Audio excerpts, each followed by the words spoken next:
नमस्कार दोस्तों, स्वागत है आपका हिंदी नॉलेज शो में। तो दोस्तों, जैसा कि आप स्क्रीन पर देख सकते हैं, कल रात करीबन 10:30 बजे मैंने आपको खबर दी थी कि ब्लैक सी में रूसी लड़ाकू विमान और अमेरिका के एक MQ-9 रीपर ड्रोन की टक्कर हुई है और इस घटना में अमेरिकी ड्रोन ब्लैक सी में जाकर गिर गया था। वहीं रूस के लड़ाकू विमान पर कोई अपडेट नहीं आया था और मैंने आपको तभी कहा था कि मैं इस पर आपको अपडेट देता रहूंगा और तभी से मैं इस मामले पर ज्यादा से ज्यादा जानकारी जुटा रहा था। और अब मेरे पास बहुत सारी चीजें हैं आपको बताने के लिए, इसीलिए मुझे बहुत ही ध्यान से सुनिएगा। तो देखिए, इस पूरे मामले पर अब तक 3 स्टोरी निकलकर सामने आई है। पहली वो जो रूस ने बताई है, दूसरी वो जो अमेरिका ने कही है और तीसरी वो जो अनऑफिशियल तौर पर बाहर निकलकर सामने आई है। और मैं आपको एक एक करके ये सारी स्टोरी बताऊंगा और बाद में आपको कुछ और बड़ी जानकारी भी दूंगा। सबसे पहले जान लेते हैं कि इस पूरे मामले पर अमेरिका ने क्या कहा है। तो अमेरिका का वर्जन ये है कि हमारा ड्रोन जिसका नाम था MQ-9 रीपर, वो ब्लैक सी में अंतरराष्ट्रीय समुद्र के ऊपर उड़ रहा था। तभी अचानक से रूस के कई सारे लड़ाकू विमान आए और उन्होंने बहुत ही ज्यादा गैर जिम्मेदाराना तरीके से लड़ाकू विमानों को फ्लाई करना शुरू कर दिया, जिससे हुआ यह कि एक रूसी लड़ाकू विमान की हल्की सी टक्कर हो गई इस ड्रोन के साथ में, जिससे कि यह ड्रोन जाकर गिरा ब्लैक सी में। और हम इस समय कोशिश ये कर रहे हैं कि इस ड्रोन को जल्द से जल्द रिकवर किया जा सके। हालांकि पेंटागन ने इस बात को कंफर्म किया है कि जैसे ही ये हमारा ड्रोन पानी में जाकर गिरा, उसके तुरंत बाद हमने इसका सॉफ्टवेयर सिस्टम उड़ा दिया, साथ ही इसका डाटा लिंक भी डिलीट कर दिया और पूरी तरीके से जो भी इसमें इंटेलिजेंस गैदर की गई थी उसका भी सफाया कर दिया गया है। यानी कि अगर ये दुश्मन के हाथ लग भी जाता है तो भी हमें कोई दिक्कत नहीं आने वाली, लेकिन फिर भी हम कोशिश कर रहे हैं कि इसका हार्डवेयर रिकवर कर लिया जाए। तो खैर, ये तो अमेरिका का वर्जन था। अब आ जाते हैं रूस के वर्जन पर। तो रूस ने ये कहा है कि अमेरिका का ये ड्रोन जिसका नाम MQ-9 रीपर था, ये काफी लंबे समय से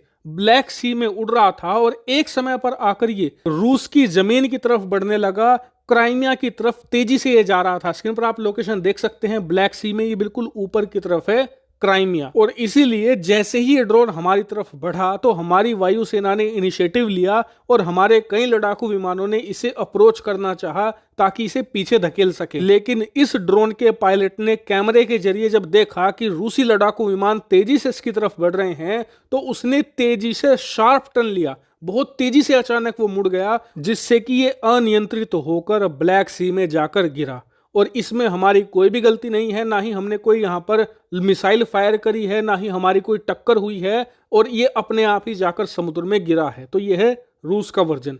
अब आ जाते हैं तीसरी स्टोरी पर जो सोशल मीडिया पर खूब वायरल हो रही है। दरअसल तीसरी स्टोरी ये कही जा रही है कि पिछले काफी दिनों से अमेरिका अपने इन्हीं ड्रोन के जरिए बहुत बड़े लेवल पर रूस की जासूसी कर रहा था। जब भी रूस कोई अटैक प्लान करता था या मिसाइल फायर करने की कोशिश करता था यूक्रेन पर, तो अमेरिका इन ड्रोन के जरिए पहले ही उनका पता लगाकर तुरंत जानकारी देता था यूक्रेन के सैनिकों को, जिससे कि वो छुप जाते थे या लोकेशन से हट जाते थे, जिससे कि रूस की जो अटैकिंग है वो इफेक्टिव नहीं हो पा रही थी। और इसीलिए रूस इन्हें सबक सिखाना चाहता था और इन्हें मौका मिला कल। जैसे ही एक ड्रोन दोबारा फिर से जासूसी करने के लिए क्राइमिया की तरफ बढ़ा तो रूसी लड़ाकू विमानों ने इस ड्रोन का पीछा किया, लेकिन इस ड्रोन को गिराने के लिए वो मिसाइलों का इस्तेमाल नहीं कर सकते थे क्योंकि ये सीधा युद्ध का आगाज होता अमेरिका के खिलाफ। इसीलिए इन्होंने बहुत ही सारा जो ऑयल है उसे डंप करना शुरू कर दिया इस ड्रोन के आसपास, ताकि ये ड्रोन ऑयल के प्रभाव में आकर या तो इसमें आग लग जाए या फिर ये समुद्र में जाकर गिर जाए। लेकिन इस ऑयल का भी कुछ खास प्रभाव नहीं पड़ा और इसीलिए तब रूसी लड़ाकू विमानों की टक्कर हुई इस ड्रोन के साथ में, चाहे वो जानबूझकर हुई या फिर अनजाने में हुई, लेकिन हल्की सी टक्कर हुई जिससे कि ये ड्रोन अनियंत्रित होकर समुद्र में जाकर गिर गया। ये तीसरी स्टोरी कही जा रही है।